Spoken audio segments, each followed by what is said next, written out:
Hey, yo, good morning, good afternoon, and good evening, beautiful people of the internet. Welcome back to the channel. I hope you had a great weekend. We're going to talk YouTube golf today. We're going to talk Myrtle Beach Qualifier creators' reactions to it. It is all unfolded. It has all come out, opinions, takes, everything. And we're going to get into it for you guys, let you know which videos to watch, which videos were the most interesting. We're going to cover it all. So sit back, relax, enjoy the ride, hit that subscribe button. Let's dive into it. Grant Horvath. So this was obviously one of the first videos released after the qualifier. So for those of you guys who aren't aware, the qualifier went on a couple months ago, I guess at this point. 16 players, 8 YouTubers, 8 non-YouTubers competed for a chance to win a PGA Tour event. Now, they had a press embargo for the entirety of time between when the qualifier happened to when Play Golf Myrtle Beach released their video. What that meant was that no creators could release any information about the outcome of the event, what they shot, how they played, like nothing. They couldn't do anything. They had stuff that came out from before the tournament, the practice rounds, that was all fair game. But as soon as the first tee shot went off, they had to be silent until Play Golf Myrtle Beach released their content. And I think there was still like a 3-day window after that before they could release any of their own. Well, that window has obviously passed, and one of the first creators to release content from the event pretty much right after that window was the big dog himself, Grant Horvath. So we can see Grant Horvath's video right here. Grant Horvath's first PGA Tour qualifying round of his life.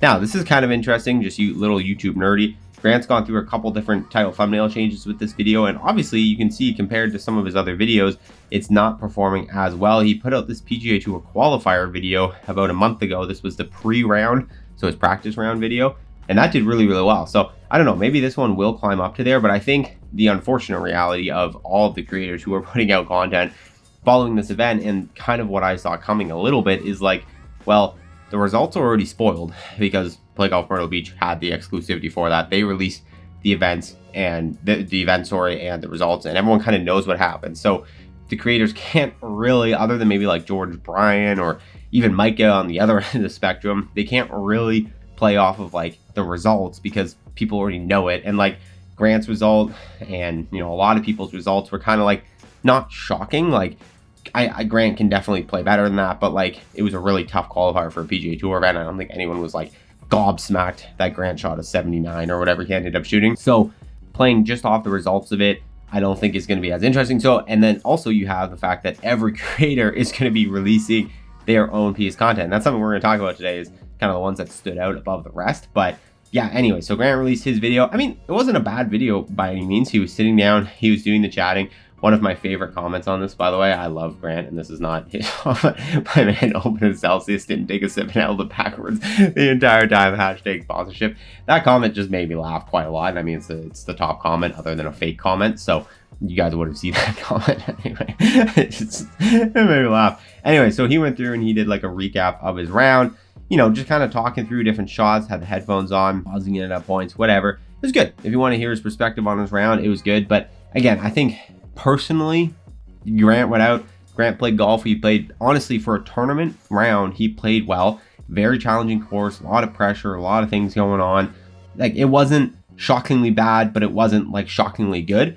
And I think if it's not either of those two things, then the interest factor is probably just going to be slightly lower. So I don't know. I think it's weird to be saying this, but Grant's video probably wasn't my favorite out of all of them, even though Grant is like the absolute Mac Daddy YouTuber. But I don't really know if it's like quite his fault. It was edited pretty similar to his normal videos, just didn't have the same interaction. Grant's also a personality guy. Like, I think people watch Grant because he has this like Electric Factory personality, not like Electric Factory, like, you know, wah, but just like something about him just clicks with people. Obviously, I mean, just look at this guy, 615 subs on his own, and every single video he puts out is like multiples, hundreds of thousands of views. Like, this is probably a 10 of 10 for him, which is crazy because I probably don't think he's had a 10 of 10 for like, I can't even tell you how long, maybe like this 1,000 bunkers video, but absolutely insane. So anyways, regardless, that's Grant's video. Bob Does Sports, this one I really enjoyed. This one was with Fat Prez. It actually has more views in 2 days than Grant's video did in 3, which is shocking because usually, again, Grant tops the view count for every creator. So this one's a little bit different. But I think, again, it's just like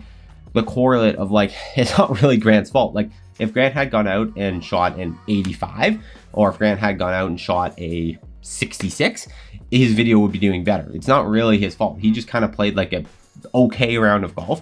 So I think the interest is a little less. But I mean, Perez, he didn't go out and play horrible either.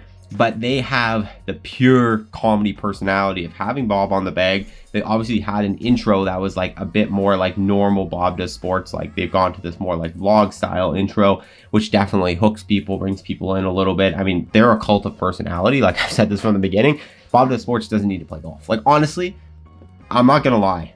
A lot of the time I click on their videos and I watch up until the golf and then I just move on. Just purely, nothing against them, but just because you guys know this, like I like solo stroke play, like serious golf. I'll watch their like stroke play major style golf, but like for me personally, like I don't watch anyone's challenge videos. Like it's just not my thing, but I will always tune in and watch their vlog content because they're just personality. They could literally just upload a 20-minute behind the scenes video and I would watch that 10 out of 10 times. So the reason I'm saying that is because their take on this Myrtle Beach thing, it kind of felt like a 20-minute behind the scenes video. It had the conversation, the back and forth, a little more serious than we're used to, but a pretty good conversation back and forth between Fat Perez and Bob, which I thought was, entertaining enough. And I think why so many people have still tuned into this. And I mean, it's a pretty good performing video for them. I think like it's not, it's outperforming this random match video of theirs, like a couple others. Like, I mean, it's definitely of a lower view count. I think, typically around the like 700 minimum mark, but I mean, still, it's very, very good video by them. I liked it, the behind the scenes commentary. And so I think that did well. Luke Wan, I think he's got a bit of pull on his side. I think the video is doing pretty well for Luke. Anything kind of in that like 100,000+ view range, I think is really good. He had a shockingly bad round, but if you actually watch the video and you listen to Luke's explanation at the end of the video, like when he comes and talks to camera right at the end, he just basically addresses, he's like, listen, it was a 70, I think it was a 78 or something he shot. And he's like, sounds crazy to be saying this, but like it wasn't a 78. Like he hit it well off the tee, he felt in control of the golf ball. He just didn't make putts. He had been rolling the ball well before this, but he just couldn't drop it in. And then also obviously had the last two holes where he was just like, screw it, I got to try to get under par, made some mistakes, whatever. Played a solid round of golf. This was interesting for me because I was kind of shocked just seeing the blanket number from Luke. So a little bit of an explanation was good. His video was pretty good. Like, I think it was, again, edited very, very similar to a normal Luke Kwan video. So again, if you like Luke, you're going to like this video. One of my favorite things was actually Sean in this video. Just like, I don't know what it is about that guy, but I love him. And I think all of you guys love him. Like, I just want to be like friends with him. Like, he just is the coolest, sweetest, but like most fun seeming guy ever. Like, every time he's in one of Luke's videos, I just think it like elevates it. Nothing against Luke, but like Sean is just like so awesome that it brings it up 100 levels. And I like the guy a lot. So that was really cool that he had him on the bag for this. Brian Bros, obviously now, if we're talking about interest from a swing perspective, not like golf swing, but like, like something happened that maybe, well, I expected it to happen, but maybe you didn't expect it to happen. Obviously, George Bryan tying the lead, going to a playoff, and just barely losing in a playoff to Matt Atkins for that last spot, or the only spot at the tour event, even though at the end of this video, he announced that they actually gave him an extra spot because he did so well, it's just great. Good gesture. We talked about that. But anyways, very, very similar Brian Bros style video. Nothing crazy about it. Very similar to how they broadcast all of Wesley's rounds. The little scorecard, kind of the unedited little just like clips. This was nice. The holes and yardages, not everyone's videos had that. Play Golf Myrtle Beach video did not have that. And that was something I think was really lacking from the like long video that Play Golf Myrtle Beach put out. Is like, we didn't know how long the holes were. We didn't know what clubs they were hitting. There was no information at all and really no commentary. So it made it kind of like tough to follow along with. They did a good job of making it a little easier. But you know who did the absolute best job? Who receives the old double wrister of the day? My boy, Peter Finch. I messaged him last night and I said, dude, you win. You absolutely won. You won the Play Golf Myrtle Beach qualifier times 100, because not only did you go out and you shot an overly respectable 73, tournament conditions, tough course, long course, all of these things, but you produced the by far, and it's not even close, the highest quality piece of content to come out of this thing. Like, it's not even close, whether it be the actual event itself, whether it be creators. Like, if Play Golf Myrtle Beach needs to take notes from how Peter Finch did this, because if they can do this next year with like every creator, it's tough because the video will be like 20 hours long if you actually had this level of like intimacy with every single player.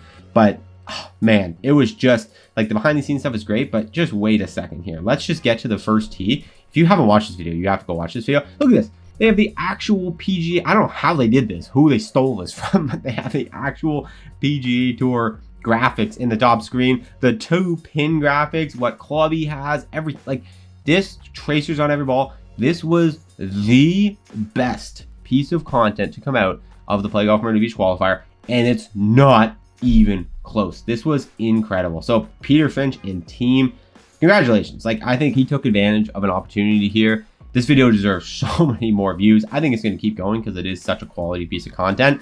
But obviously, he's fighting against the fact that like 17 creators have released content that, you know, potentially they tend to get, like Grant and everything, they tend to get at Bob to Sports, whatever, maybe tend to track a few more views in these current days. But I think his video deserves the most because it is by far the highest quality piece of content. And I personally really enjoy watching people like golf, especially people like good golf. So this was the creme de la creme. This was like the wrap up of the entire event for me. Watching this video, I watched every second of it. I enjoyed it so much. And it was so good. I got to see a side of the course and of the tournament. It started to make things make sense, like how long some of the holes were, how tricky some of the holes were, having the conversations with his caddy, who I think was a local caddy to the course. Just absolutely incredible piece of content with Peter Finch. So yeah, that's it. The only person we haven't heard anything from following this event is Micah, at least on the YouTube side of things. He obviously had this Instagram post the other day, which we talked about, which I love, leaning into it. I shot an 86Q, apparently means my career is over, and then a Michael Scott meme, Wesley Bryan, this is the energy we need. But we have not heard anything from him on the YouTube side of things yet. I don't know if we will. Like, I don't know. Let's see. Did he upload something in the last 30 seconds since I started uploading this video, or since I started recording? I don't think so. It would be cool. I think if he makes something, he's probably gonna hopefully just lean into it.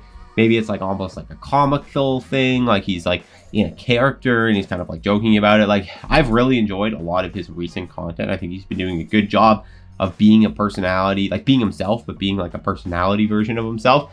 So if he leans into this more, I think it can go well. I don't think he would do this, but the worst thing he could possibly do is make it like an excuse video. I don't think he would do that. He's either not going to upload a piece of content, even though he was filming, or he'll upload something that hopefully leans into it a little bit more. But it's also not rare for Mike. I mean, Mike hasn't uploaded in 13 days. Like, Micah goes weeks and weeks at a time without uploading. YouTube is just not his main thing, I guess, and that's totally fine. So it's also not shocking that he hasn't uploaded anything yet. But anyways, I'll keep you guys up to date and tuned in if something interesting does happen. Thank you guys so much for tuning in today. Hope you enjoyed all the content from the Myrtle Beach Qualifiers and Classics. I definitely did. I think it's huge for YouTube golf. I think more of this, the better. I think, although for sure the broadcast could have done a lot more, I think now that we've talked about this, the partnerships for next year, Full Swing Netflix, they're going to have opportunities, hopefully, to make this like top tier quality.